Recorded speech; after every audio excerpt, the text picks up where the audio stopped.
Dear students, today we will discuss second type of reaction, which is decomposition reaction. So decomposition reaction is just opposite of combination reaction. Here a single reactant breaks down to form two products. As you can see in this general form of reaction, AB is a single reactant and it is decomposing into two products, that is A and B. Since the reactant decomposes, thus the name decomposition. Now let us study some examples of decomposition reaction. In NCERT, examples of decomposition reaction is given in the form of different activities.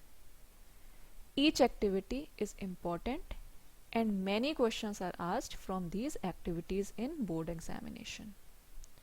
So let us start with the first activity, that is heating of the calcium carbonate. So first step involves taking calcium carbonate in a test tube.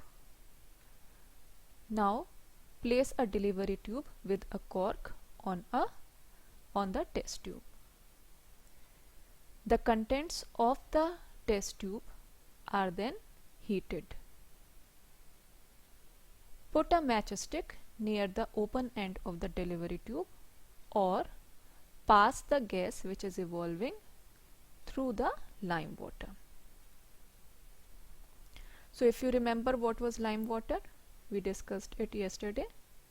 It was dilute aqueous solution of calcium hydroxide.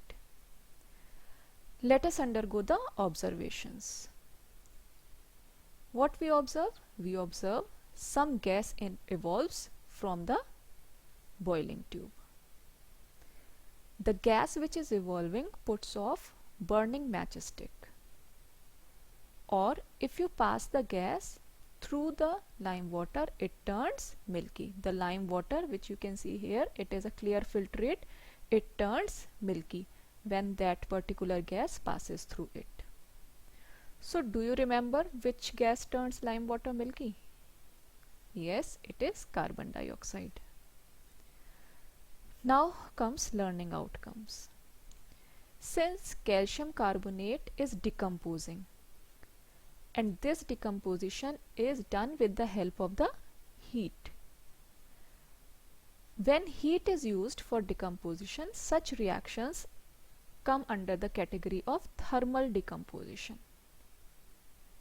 And as heat is absorbed during the reaction, such type of reactions are known as endothermic reactions.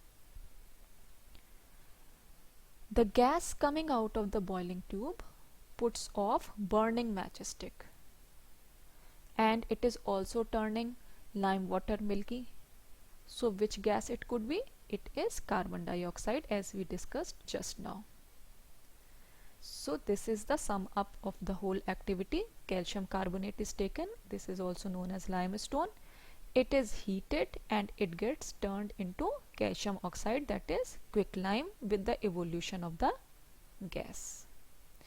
So it is very clearly depicted over here that one of the reactant is decomposing into two products. It is an example of decomposition reaction. Since heat is used for the decomposition, it is also an example of thermal decomposition. Now next activity is heating of ferrous sulfate. So what happens here? About 2 grams of ferrous sulfate crystals are taken in a test tube. The color of these crystals are green, and then they are heated. Moist blue litmus paper is taken. On heating the contents of the test tube, a gas starts evolving, and you have to bring this blue litmus paper in contact with the evolving gas. Next, dip a strip of filter paper in acidic potassium dichromate, and this also you have to bring in contact with the evolving gas. Let's see what we observe during this activity. There is a change of color of green crystals to reddish brown. Then some smell of characteristic odor of burning of sulfur starts coming. Blue litmus paper turns red. It means some of the products formed in this reaction should be acidic in nature. As we have studied in lower classes that blue litmus turns red, and it shows that the nature of the compound is acidic. And next observation is the orange color of the strip changes to green color. Okay. Now let's see the learning outcomes. The ferric oxide which is formed in this particular reaction is red brown in color, reddish brown in color. It is rust. So the green color of ferrous sulfate is changed into reddish brown color of ferric oxide. The other compounds or other products which are formed, they are acidic in nature as they are turning blue litmus red and changing the orange color of strip to green. The other components of the reactions are sulfur dioxide and sulfur trioxide. As they are the compound of sulfur, they are having that particular characteristic odor. The whole reaction is carried out with the help of the heat.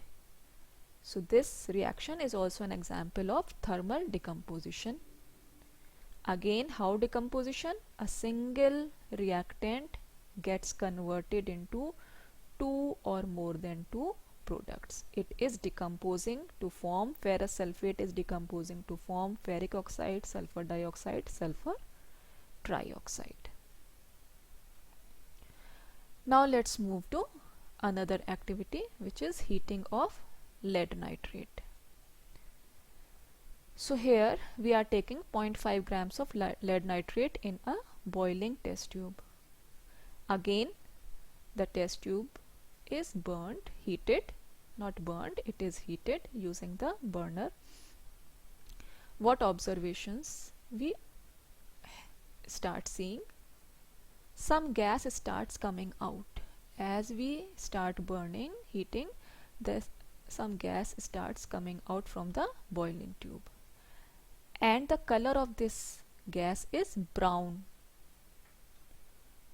And a white precipitate is also found at the bottom of the boiling tube. So what are the learning outcomes? Here again, lead nitrate is decomposing.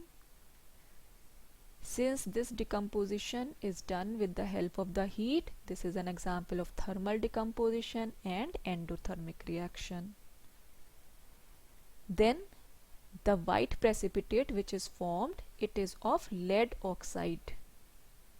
And the brown fumes which we are getting here on heating the contents of the test tube, they are of nitrogen dioxide.